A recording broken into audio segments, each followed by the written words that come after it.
Hello and welcome back to my channel. So I've got another writing piece for you today.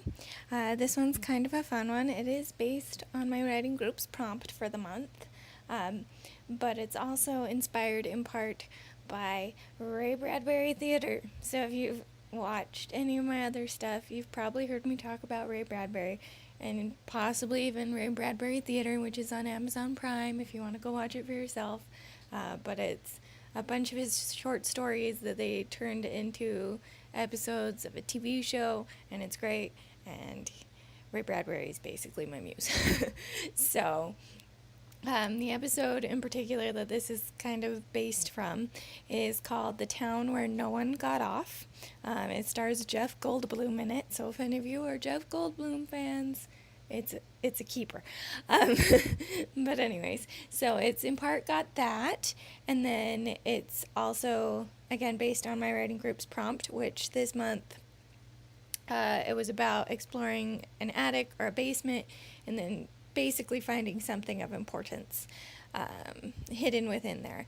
So that's kind of what I've got going.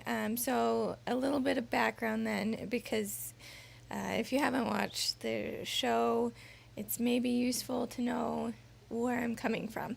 So in the episode, The Town Where No One Got Off, Jeff Goldblum is an aspiring writer, and he's riding on a train, and he gets in the conversation with this dude who's like chatting with him about cities and towns, and Jeff Goldblum saying how he wishes he lived a small town life and all that, and how it seems so nice to be in a close-knit community where everybody likes each other, etc., etc. And then the rich man who loves the city life is like, I bet you would never dare to actually get off and go live that life. And then Jeff Goldblum does in a town where no one ever gets off. And then he ends up going through the town trying to find a place to stay for the night because there aren't any more trains that day, that kind of a thing. So as part of him searching for that, he comes across a house that's got a sign up that says that they're looking for a boarder. And that's basically where I'm starting from with this prompt.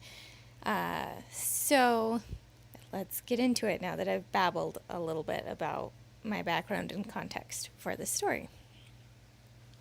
Hello, young lady. Nellie glanced up. Her playing in the swing ceased. Is your mother home? The dark-haired man asked, leaning against the white picket fence. Nellie didn't answer, other than to leap to her feet and race to the front door, calling, Mommy! The man followed behind, seeming to assume that this was Nellie's answer. He got to the screen door and stared through at Nellie's mother. Ma'am, I see you have a room for rent. Nellie's mom snorted. You can see the room if you like, but it's not really for rent. Got someone running down to the bank to make a deposit on the place. Unless you can beat that offer, the place can't be yours. The man nodded. I'd like to see it and decide if it's worth stealing out from this other fellow. Nellie's mother rolled her eyes.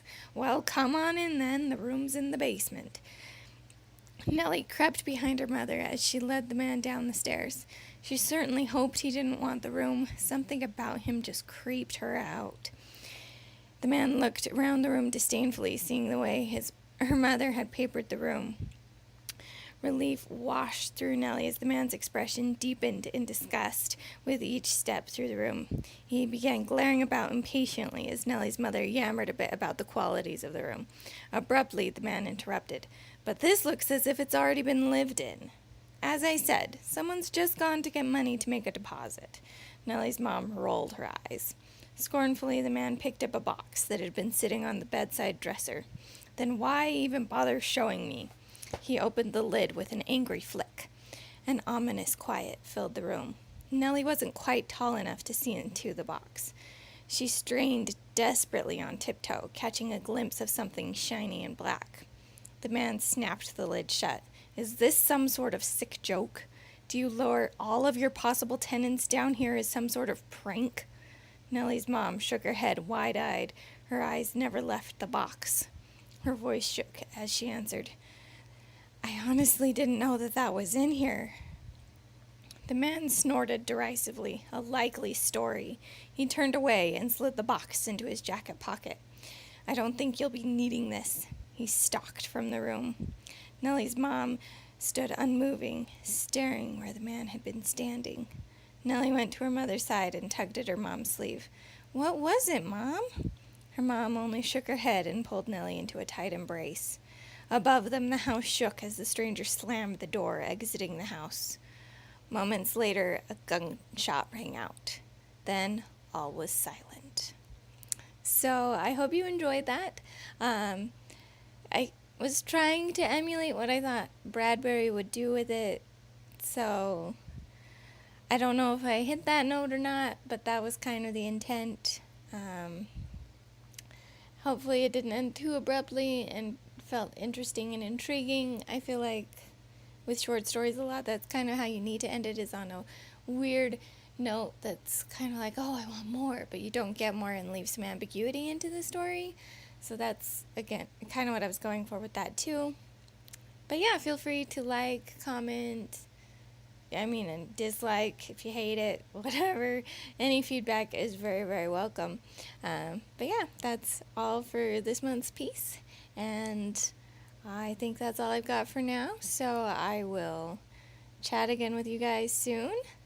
And this is the Umlaut Herper signing out.